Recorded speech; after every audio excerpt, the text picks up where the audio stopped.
Bienvenidos a un nuevo episodio del podcast Fe y Libertad. Este año el Instituto ha delineado distintos temas de investigación, entre ellos narrativa histórica, libertad y derecho. Buscamos comprender cómo la visión de la narrativa histórica ha afectado la realidad de nuestros derechos y la concepción actual de libertad. Para explicarnos mejor en qué consiste este tema, hoy nos acompaña María Isabel Bonilla. Ella es licenciada en Ciencias Jurídicas, abogada y notaria. Además ha sido asesora legal por más de 20 años para el Centro de Investigaciones Económicas Nacionales CIEN. Y además es miembro del Instituto Fe y Libertad. Esperamos que este episodio les sea de mucha utilidad. Bienvenida, María Isabel. Muchísimas gracias por acceder a hacer esta entrevista. Quería empezar por preguntarte ¿cuál es la visión, digamos, de la narrativa histórica que afecta los derechos y la concepción de la libertad? Para responder a esta pregunta, tal vez es importante aclarar algunos términos, digamos, a qué nos referimos con narrativa histórica y cómo puede influir en la sociedad. Muchas gracias, Carol. Qué pregunta más importante, porque creo que hemos estado viendo a través de las últimas décadas cómo esa narrativa histórica influye en la dirección o el rumbo que toma un país o algunas instituciones. Y considero que narrativa histórica es precisamente eso, contar cuál fue la historia. Pero hay dos formas de contar, básicamente. Una, pues, si quieres hacer algo como novelesco y utilizar hechos históricos, pero la otra, que es la que nos interesa, es contar qué fue lo que sucedió, qué fue lo que pasó, por qué pasó, en dónde pasó. Y para eso también hay tal vez dos grandes corrientes. Una es contar la historia basada en los hechos, en los datos, y entonces diríamos es contar la historia utilizando fuentes científicas como la arqueología, la geografía, ir a las fuentes primarias donde ha quedado documentado los cambios, el por qué, y no es solo contar el hecho en sí mismo, sino conocer qué fue, cuál era el ambiente, cuáles fueron esos pasos previos que se dieron para que el hecho que tratas de contar pues tenga una relación en el tiempo, en un lugar, y que pues, pueda entenderse obviamente ese hecho.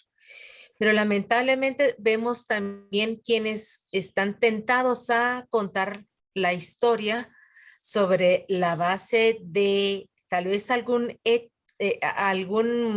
momento histórico, algún dato histórico, pero sin la rigurosidad científica y incluyendo mucho lo que puede hacer la ideología, tu pensamiento muy particular respecto de una persona, de un hecho.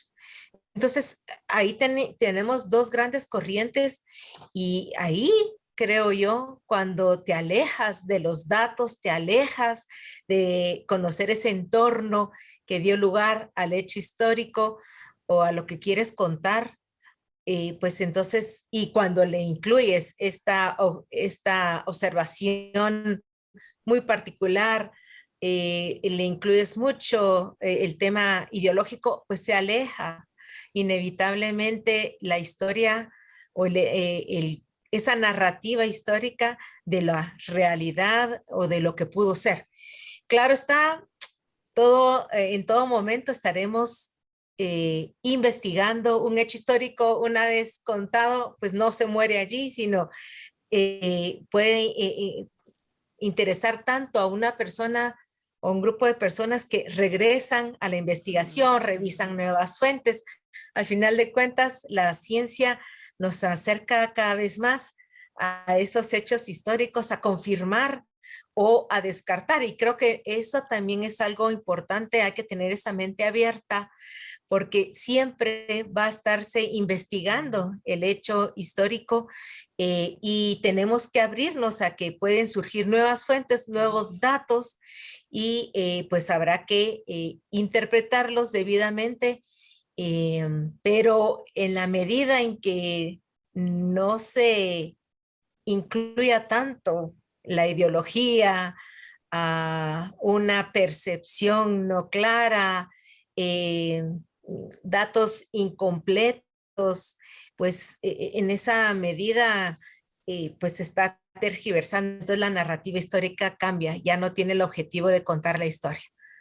Yo creo que a lo que te refieres es como a la ciencia de la historia y que se nos ha olvidado un poco para qué es y para qué sirve, ¿verdad? Y creo que también nos dio el deseo, digamos, de investigar más a fondo este tema, porque hemos notado que muchos países en América Latina están inconformes con sus constituciones y en parte esto tiene que ver con esta falta de realismo histórico, podríamos decir. Lo hemos visto en Perú, en Chile, en Venezuela, incluso en Guatemala, ¿verdad? Donde hay mucha presión para reformar la Constitución o refundar la patria, ¿verdad? ¿De dónde surge esta inconformidad? Y podemos realmente ignorar la tradición y la historia y comenzar de cero. Pues considero que, bueno, ¿cuáles son las raíces de esta inconformidad? Pues tal vez pudieran ser muy variadas. Eh, la pobreza, la desigualdad, eh, esas tal vez son las primeras, las injusticias, son las primeras razones que se te vienen a la mente, pero si vas a investigar algunos casos, por ejemplo, el de Chile, eh, la inconformidad hubo un hecho muy interesante ya hace algunos años atrás, pero que generó muchas de estas protestas y que luego se han llevado hasta esta reforma constitucional y una de ellas era queremos estudiar en la universidad, pero queremos estudiar en las universidades privadas.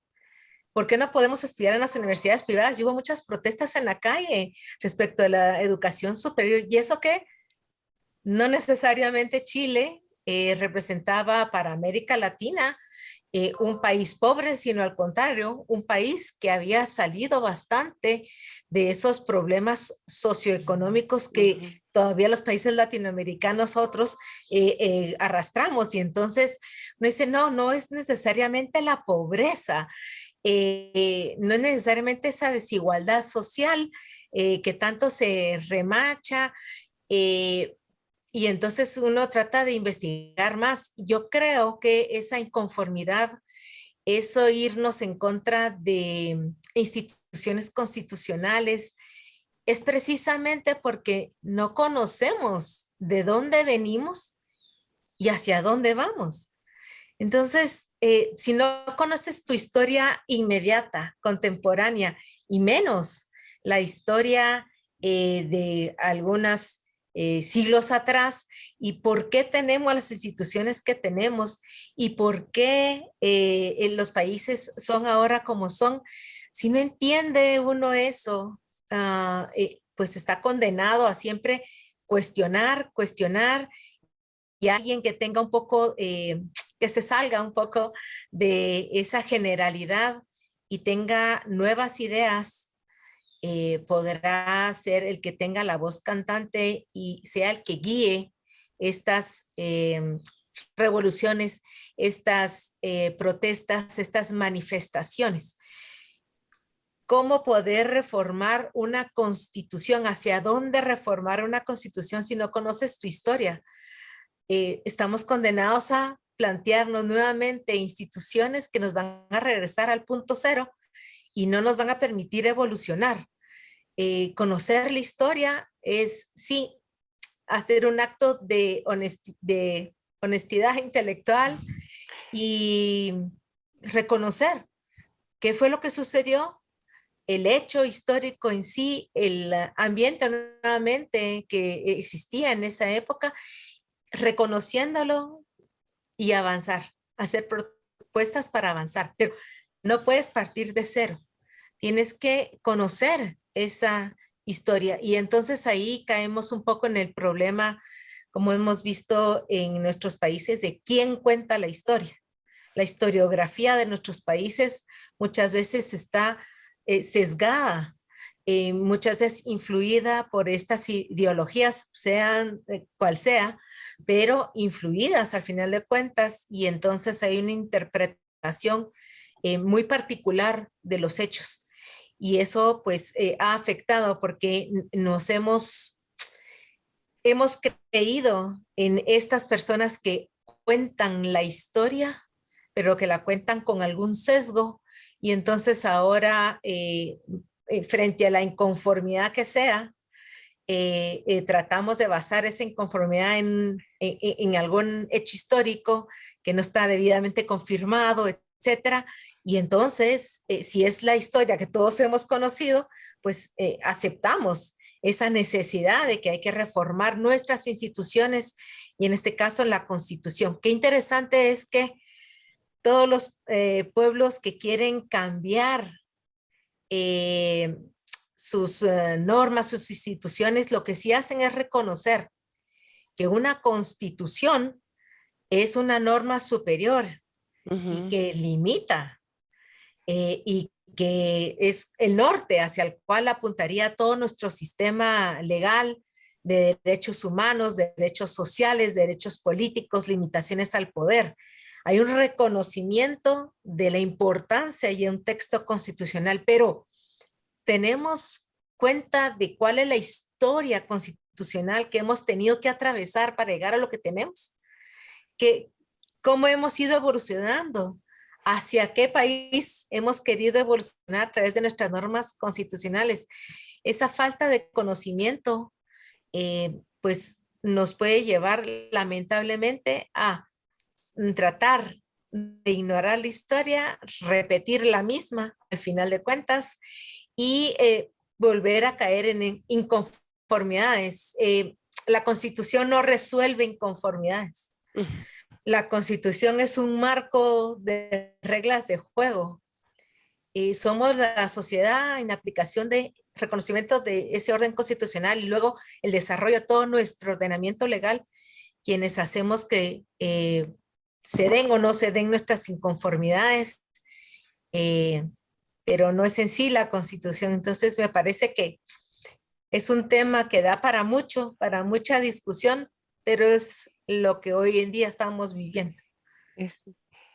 Parecería incluso que tal vez estamos viviendo un cambio irreversible, digamos, en los valores políticos de Occidente.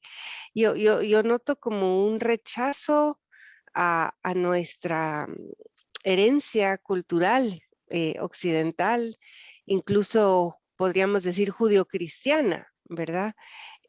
Podría ser tal vez en la forma en que se perciben y definen los derechos humanos actualmente, como tú dices, ¿verdad? ¿Cómo podemos darnos cuenta si estamos en este punto histórico?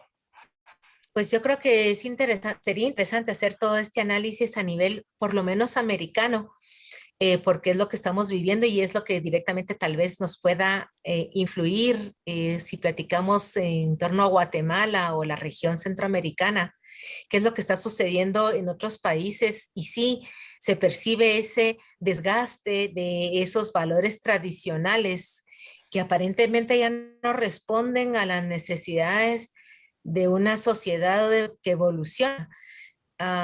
Pero nuevamente, ese desgaste, cómo se interpreta esa inconformidad con nuestros derechos humanos o los derechos humanos como los hemos conocido tradicionalmente, los derechos políticos, los derechos sociales, cómo han ido evolucionando y quién cuenta cómo han ido evolucionando. como para llegar a una inconformidad, a una insatisfacción. ¿Quiénes son las personas que están en contra de estos derechos? ¿Cómo los plantean? ¿Verdad? Y luego esos nuevos valores. Estamos sí frente a un dilema, o seguimos con nuestros valores o cedemos a la nueva tabla de valores que la sociedad impone y que no son valores con un fundamento sólido o de tradición o de historia, probados bajo fuego estos valores, sino son, a mi muy particular ver, valores que trato de imponer, de creer, porque hay una coyuntura que influye y entonces pretendemos que esos sean los nuevos valores. Y vamos a muchos, ¿verdad? En materia de derechos humanos se hablan de derechos de primera, segunda, tercera, cuarta generación. Y son realmente estos valores de segunda, tercera, cuarta generación nuevos valores o son expresiones, necesidades que surgen en un momento nuevamente histórico, un momento pero sobre todo coyuntural. ¿Cómo puedes llegar a explicarlos, no? Y entonces, sí, veo que entramos en esa batalla de las ideas y es allí donde creo que la narrativa histórica también influye mucho. Conocer nuestra historia, por qué tenemos los valores que tenemos. Se han probado por siglos, ¿por qué ahora los tendríamos que cambiar? ¿Hacia dónde queremos ir? Si supiéramos hacia dónde quieren apuntalar estos cambios, entonces podríamos tener esa franca conversación abierta para poder definirnos, para poder aceptar cambios o para rechazar los mismos, pero creo que ni siquiera eso nos hemos preocupado por hacer como países. ¿Hacia dónde queremos llevar nuestros países? ¿Cuál es nuestra visión del país latinoamericano dentro de 10, 20, 30 años? Son los cambios constitucionales los que nos vayan a llevar a ello. Es el cambio en nuestra tabla de valores los que nos van a permitir llegar a esa nación que anhelamos, que hemos discutido, que es lo que queremos llegar. Si ni siquiera tenemos esa discusión o si la empezamos a tener, pero la hacemos ignorando la historia, entonces, pues lamentablemente creo será un intercambio con poca solidez, aunque pueda llegarse a dar el cambio, pero con resultados negativos o los no esperados, porque no hubo esa discusión honesta entre todos nosotros de dónde venimos, hacia dónde vamos. Ya me empezaste a contestar la siguiente pregunta, porque yo te iba a preguntar justamente que como sociedad, ¿por qué es importante que discutamos este tema? Y si podrías identificar problemas puntuales que han surgido a raíz de la manipulación histórica, de la narrativa histórica. Bueno, sí, por supuesto, es importante hacer esta discusión.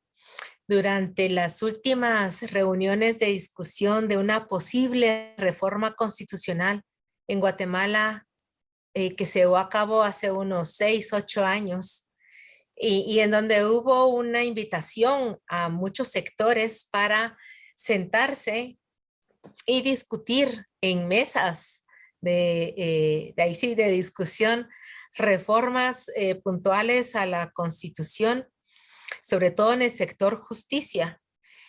Fue muy interesante conocer la versión de la historia que contaba cada una de las personas representadas. Versiones que no tenían un fundamento científico, nuevamente la historia se entiende si puedes tener esos datos que te ayudan a explicar. Y entonces, sin esa base, es muy difícil poder discutir por qué una reforma y para qué.